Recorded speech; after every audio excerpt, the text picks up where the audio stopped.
Welcome back to Yathra's kitchen. എന്തൊക്കെയുണ്ട് വിശേഷങ്ങൾ? എല്ലാവരും സുഖമായിരിക്കുന്നല്ലോ അല്ലേ? നമുക്ക് വെറും 10 മിനിറ്റ് കൊണ്ട് അടിപൊളിയായിട്ട് ഒരു വഴുതനങ്ങ കറി തയ്യാറാക്കിയാലോ. അതിനായിട്ട് ഇതാ നമ്മളിവിടെ ഒരു 3 വഴുതനങ്ങയാണ് എടുത്തിരിക്കുന്നത് കേട്ടോ. അപ്പോൾ ഇതിനെ നമുക്ക് കട്ട് ചെയ്തൊന്ന് എടുക്കണം. ഇതുപോലെ കട്ട് ചെയ്തിട്ടിട്ടുണ്ട്. അപ്പോൾ അത് നമുക്ക് വെള്ളത്തിലൊരു 10 മിനിറ്റ് ഇടാം. ഇതിൻ്റെ കറയൊക്കെ ഒന്ന് പോയി കിട്ടട്ടെ കേട്ടോ. ഇനി നമുക്കൊരു കാര്യം ചെയ്യാം. ഒരു പാൻ അടുപ്പത്തിട്ട് വെച്ച് വെളിച്ചെണ്ണയാണ് കേട്ടോ ഒഴിച്ചു കൊടുത്തിരിക്കുന്നത്. ഏതെണ്ണ വേണേലും ഉപയോഗിക്കാം. അപ്പം ആ വഴുതനങ്ങ നന്നായിട്ട് വെള്ളമൊക്കെ പിഴിഞ്ഞ് കളഞ്ഞ് നമ്മുടെ പാനിലേക്കൊന്ന് ഇട്ട് കൊടുക്കുന്നുണ്ട്. ഒരിത്തിരി ഉപ്പും കൂടെ ഇട്ട് കൊടുക്കാം. എന്നിട്ട് ഒന്ന് ഫ്രൈ ചെയ്തെടുക്കാം. മീഡിയം ഫ്ലെയിമിലാണ് ഇട്ടിരിക്കുന്നത്. നന്നായിട്ടൊന്ന് ഇളക്കി കൊടുത്തുകൊണ്ടേയിരിക്കണം.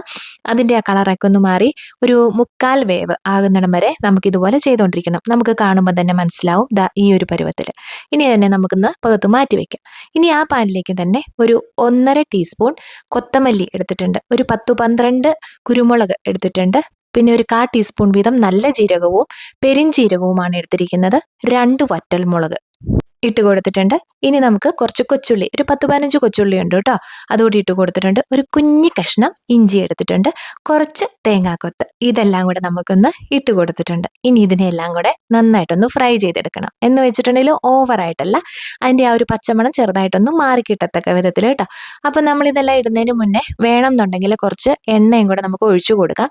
ഞാൻ അധികം എണ്ണ ഉപയോഗിക്കാൻ കഴിയില്ലാത്തത് കൊണ്ടാണ് ഈ ഒരു രീതിയിൽ ഫ്രൈ ചെയ്തെടുക്കുന്നത്. അങ്ങനെ ഒന്ന് തണുത്ത് നമ്മളൊരു മിക്സിയുടെ ജാറിലേക്ക് ഇട്ട് കൊടുത്തിട്ടുണ്ട്. ഒരു സ്വല്പം വെള്ളം കൂടെ ഒഴിച്ച് ഇതിൻ്റെ കൂടെ തന്നെ ഞാനൊരു 1/4 ടീസ്പൂൺ മഞ്ഞൾപ്പൊടിയും കളറിന് വേണ്ടിയിട്ട് ഇത്തിരി കാശ്മീരി പൊടിയും കൂടെ ചേർത്തിട്ടുണ്ടായിരുന്നു. അത് മിസ്സായിട്ടുണ്ട് കേട്ടോ.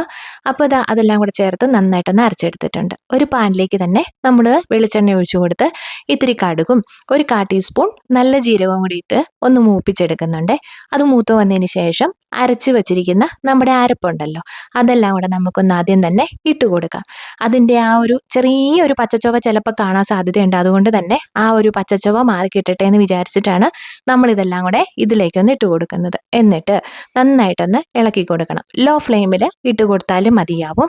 എന്നിട്ട് ചെറുതായിട്ടൊന്ന് ഇളക്കി ഇതെല്ലാം ഒന്ന് ചെറിയൊരു മൂപ്പ് ആയി കഴിയുമ്പം മിക്സിയുടെ ജാറ് കഴുകിയിട്ട് ഒരു സ്വല്പം വെള്ളം ചേർത്ത് കൊടുക്കാം. സ്വല്പം എന്നല്ല, നമ്മുടെ കറിക്ക് എത്രത്തോളം ചാറ് ആവശ്യമാണോ അതിനനുസരിച്ച് നമുക്ക് ചേർത്ത് കൊടുക്കാം കേട്ടോ.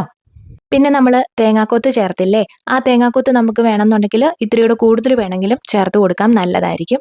പിന്നെ നമ്മൾ ചേർത്ത് കൊടുത്തിരിക്കുന്നത് ഒരു കുഞ്ഞു നെല്ലിക്ക വലുപ്പത്തിൽ വാളംപുളി പിഴിഞ്ഞെടുത്തിരിക്കുന്നതാണ്. അതിനെ നമ്മൾ ചെറു ചൂടുവെള്ളത്തിലാക്കി ഇട്ട് വെച്ചിട്ടുണ്ടായിരുന്നു. അതാണ് അങ്ങോട്ട് പിഴിഞ്ഞിട്ടിരിക്കുന്നത് കേട്ടോ. അപ്പോൾ വാളംപുളിയുടെ സ്ഥാനത്ത് നിങ്ങൾക്ക് വേണമെന്നുണ്ടെങ്കിൽ തക്കാളി നമ്മൾ ആദ്യം അരച്ച് ചേർത്തില്ലേ, ആ വഴറ്റിയ സമയത്ത് വേണമെന്നുണ്ടെങ്കിൽ ഇട്ട് ചേർത്ത് അങ്ങനെയും ചേർത്ത് കൊടുക്കാം. അതല്ലെന്നുണ്ടെങ്കിൽ തക്കാളി സെപ്പറേറ്റ് ആയിട്ട് അരച്ചിട്ടൊന്ന് മൂപ്പിച്ച് അങ്ങനെയും ചേർക്കാം കേട്ടോ. ഇനി നമുക്ക് ഉപ്പ് ചേർത്ത് കൊടുക്കണം. അതിനായിട്ട് നമ്മൾ കറിക്ക് ആവശ്യത്തിനുള്ള ഉപ്പും കൂടെ ചേർത്ത് കൊടുക്കുന്നുണ്ട്. അപ്പോൾ വഴുതനങ്ങ ഫ്രൈ ചെയ്ത സമയത്ത് ഒരു നുള്ളുപ്പ് ചേർത്തിട്ടുണ്ടായിരുന്നല്ലോ, അപ്പോൾ അത് കുറച്ച് വേണം നമ്മൾ ഇതിലേക്കായിട്ട് ചേർക്കാനായിട്ട് കേട്ടോ. ഇനിയിപ്പോൾ കറി ഒന്ന് തിളച്ച് വന്നിട്ടുണ്ട്. അതിലേക്ക് ഫ്രൈ ചെയ്ത് വെച്ചിരിക്കുന്ന വഴുതനങ്ങയെല്ലാം കൂടെ ഇട്ട് കൊടുക്കാവേ. എന്നിട്ട് നന്നായിട്ടൊന്ന് ഇളക്കിയും കൂടെ നമുക്ക് കൊടുക്കണം. ഇതുപോലെ കേട്ടോ. അപ്പം ഞാനൊരു സ്വല്പം ചൂടുവെള്ളം കൂടെ ഒഴിച്ചു കൊടുത്തിട്ടുണ്ടായിരുന്നു. വഴുതനങ്ങ ഇട്ട് കൊടുത്തതിന് ശേഷം ചെറുതായിട്ടൊരു കുറുകിയ പോലെ വന്നു. അതുകൊണ്ടാണ് സ്വല്പം ചാറും കൂടെ ആവട്ടെ എന്ന് കരുതി വെച്ചിരുന്നത് കേട്ടോ. അപ്പോൾ ഒരു 3-4 മിനിറ്റ് ആ വഴുതനങ്ങയിലെല്ലാം കൂടെ മിക്സ് എല്ലാം ഒന്ന് സെറ്റാകാൻ വേണ്ടിയിട്ട് തിളപ്പിച്ച് നമ്മൾ എടുത്തിട്ടുണ്ട്. ഇനി നമുക്ക് കുറച്ച് സാധനങ്ങളും കൂടിയുണ്ട്. അതിനായിട്ട് നമ്മളിവിടെ ഒരു നുള്ള് കായപ്പൊടിയാണ് ചേർത്ത് കൊടുക്കുന്നത് കേട്ടോ. ഇനി വേണ്ടത് കുറച്ച് മല്ലിയിലയാണ്. മല്ലിയില ഓപ്ഷനിലാണ്, നിങ്ങൾക്ക് വേണമെന്നുണ്ടെങ്കിൽ ചേർത്ത് കൊടുത്താൽ മതി. പക്ഷെ മല്ലിയില ഒരുപാട് ഇട്ട് കൊടുക്കുമ്പോഴാണ് അതിൻ്റെ ആ ഒരു ടേസ്റ്റ് കൂടുതലായിട്ട് മുന്നിൽ നിൽക്കുന്നത്. കുറച്ചൊക്കെ ചേർത്ത് കൊടുക്കുകയാണെന്നുണ്ടെങ്കിൽ വലിയ പ്രശ്നമില്ല, കറിക്ക് ആവശ്യത്തിനുള്ള നല്ലൊരു ടേസ്റ്റ് ഉണ്ടാവും. അതിൻ്റെതായ ഒരു ടേസ്റ്റ് എടുത്തറിയുകയില്ല മല്ലിയിലയുടെ കേട്ടോ. അപ്പോൾ അതും കൂടി ഇട്ട് കൊടുത്ത് 1-2 മിനിറ്റ് ഇതുപോലെ ഒന്ന് മീഡിയം ഫ്ലെയിമിലിട്ടിട്ട് ഒന്ന് ഇളക്കിയെടുക്കാവുന്നതേ ഉള്ളൂ. അങ്ങനെ നമ്മുടെ കറി റെഡി ആയിട്ടുണ്ട്. അപ്പോൾ ഇഷ്ടമായോ? അപ്പോൾ ചോറിന് മാത്രമല്ല, ചപ്പാത്തി ആയിക്കോട്ടെ, ദോശ ആയിക്കോട്ടെ, ഇഡ്ഡലി ആയിക്കോട്ടെ, എന്തിനു വേണേലും നമുക്ക് ഈ ഒരു കറി ഉപയോഗിക്കാം. വീഡിയോ ഇഷ്ടമായാൽ അഭിപ്രായം കമന്റിലൂടെ അറിയിക്കാൻ മറക്കരുത്. അപ്പോൾ വീണ്ടും കാണും വരെ ടാറ്റാ.